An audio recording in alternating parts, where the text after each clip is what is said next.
when the race riot came, it was in the wee hours of the morning when I learned.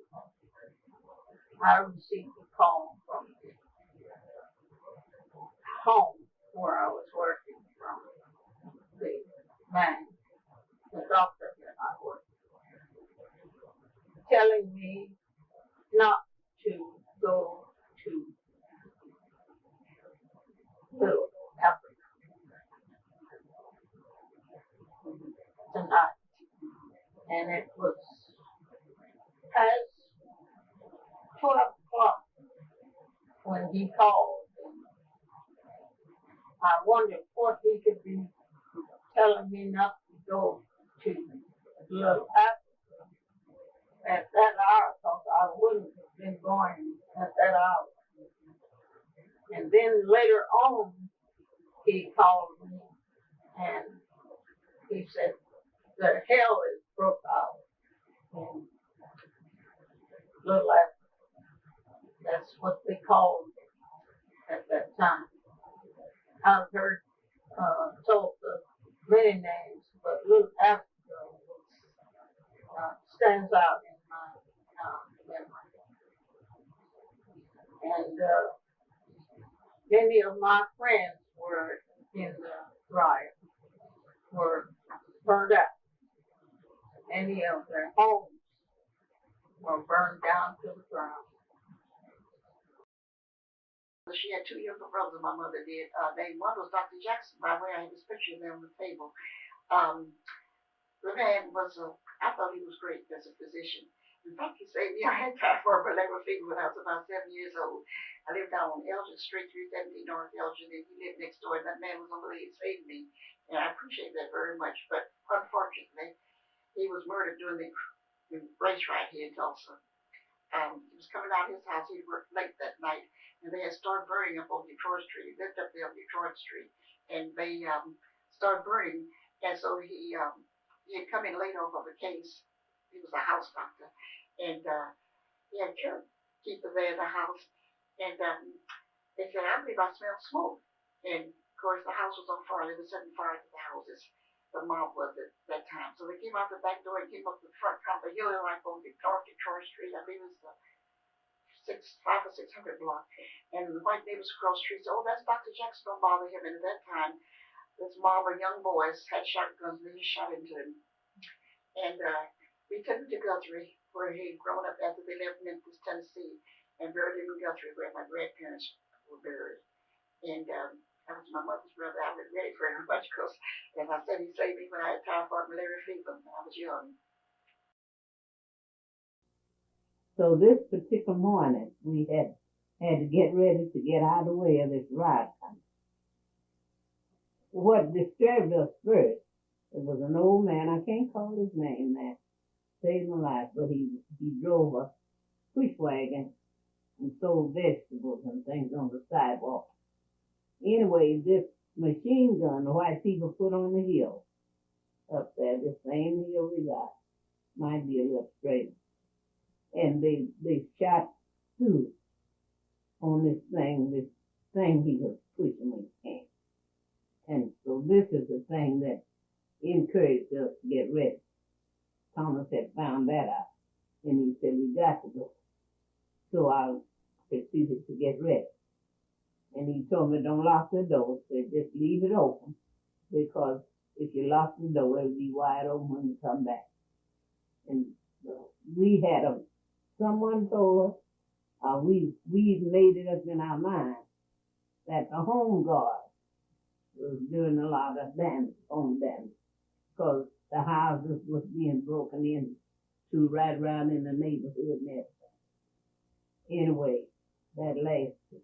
When I got down to Greenwood, on Greenwood, we joined in with some more of our friends and all. And the people, there was a couple down there. The wife had a baby, and the baby died. Of course, she put it in a little shoebox, waiting to get a chance to bury the baby. And they lost this during the riot because things were so hot for us all. So everybody was walking and running. getting out of the way fast. Going way after a while, they heard the whistle going. These were the men that come to settle arguments in the war. National Guard. Yeah, National Guard was on hand. And of course, I wasn't by myself, but the women was raising a lot of things. They had scared, because I know I was. And this whistle just comes blowing. And they said, that's the National Guard. They put this siren on so we know. And we made our way down into Mohawk Park. Mohawk Park was just beginning to fix your place. Just do the best you can, fix your place beyond then. But it wasn't no improvement like it is now. It's a lot of difference in it now and then. But that's been quite a while ago. What is the one thing that you would want to make certain is never forgotten concerning the Tulsa Race Massacre? You know, it's really hard for me, but it's the photographs of the deaths and seeing people laying on the streets. It's the loss of property. It's the destruction. And what bothers me is that they never received any kind of, we say the word reparations. They didn't receive anything for damages and the loss of lives, friends and family and loved ones from this very wonderful, positive community, and not even knowing where those loved ones are buried.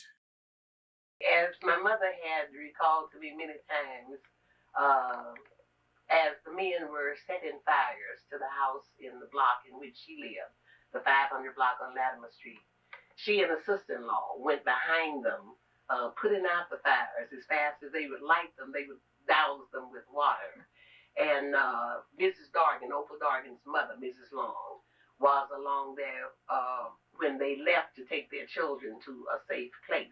My brother at that time was around 6 months old. And it was quite an eventful thing, as she recounted. She had come to Tulsa in 1917 and had lived in various areas in the town. And of course, they had settled on the property on Latimer Street. And from there, they became active members of the community. Where was your dad at this time? My dad was being taken with other men to the convention hall. That was the center where they had taken them. And some of them were taken to Mohawk Park. But it was, and she recalled it to me. It was 2 years before I was born, but it was quite a thing. When did you first learn about the Tulsa Race Massacre? Well, first of all, I had come to Tulsa to finish college, and I spent most of my time with my head in a book, as I've been accused of doing. And so I really wasn't in a position to really hear a lot about Tulsa's history. However, when I graduated from college, I became a little bit more involved in the city of Tulsa, being on nonprofit boards, et cetera. And one of those was the Gilcrease Museum. And it was there that I met Opal Dargan. And that to me was an incredible meeting.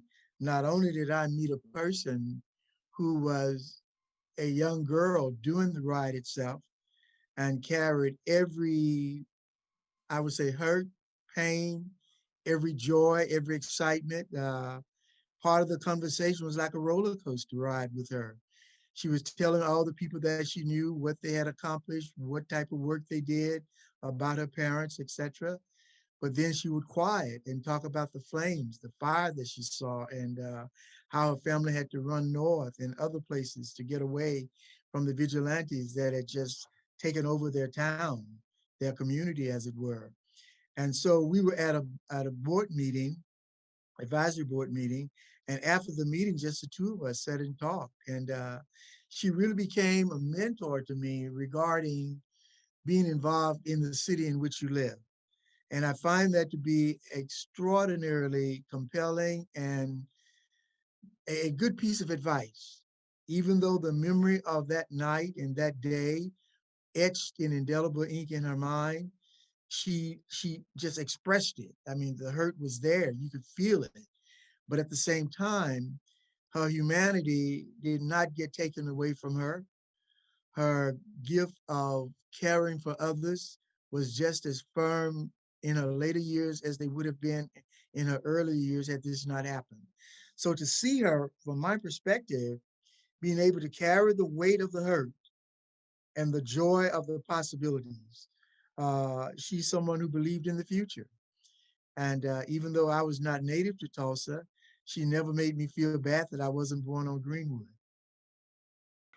I guess I should start by saying that my parents and my father's brothers and sisters were originally from Florida, and also my mother was from South Carolina. Of the 5 brothers, I should take time and name them. The oldest brother was William Shakespeare Latimer. Then there was J. F. Clinton Latimer. Then my father, Major S. Latimer. And then Eddie U. Latimer. And then Fred Latimer. Now, I know for a fact that J. F. Clinton Latimer, referred to, also known as J.C. Latimer, was here prior to the riot. I also know that the other brother, William Shakespeare, was also here prior to the riot because they had built a lot of homes here in Tulsa before the riot occurred. But at the time that the riot occurred, the only record that we have is that J.C. Latimer was here, and he was placed in one of the concentration camps. And at that time, the policy was if some white person could sponsor you, they would release you from the concentration camp. So when they approached him about who sponsored him, he said that he was a contractor, that he did not know anyone to sponsor him. So they just allowed him to be released. After he was released and the families got back together, then they started rebuilding homes and churches in Tulsa. My dad owned a skating rink before the race riot, and at that time, he didn't trust banks too much. We had an old mailbox that every night he would stack his money up in dimes and quarters and nickels in this old mailbox. And during the race riot, it got so hot, and the houses burning down and everything else, all the monies that was in that mailbox stuck together. And I salvaged this dollars worth of dimes there. And so those have been in the family a long time. That's since the race riot. The riot commission was called the Oklahoma Commission to Study the Tulsa Race Riot of 1921. It's a state commission that was convened in 1997, issued a final report, excellent report, 2001. The report's available on the website for the Oklahoma Historical Society. One of the things that they looked into, because it was a fact-finding commission, was whether planes were used during the massacre. The answer to that is clear. Planes were used. The official version is that there were planes who flew over the Greenwood community doing reconnaissance missions. In other words, looking to see what was going on the ground.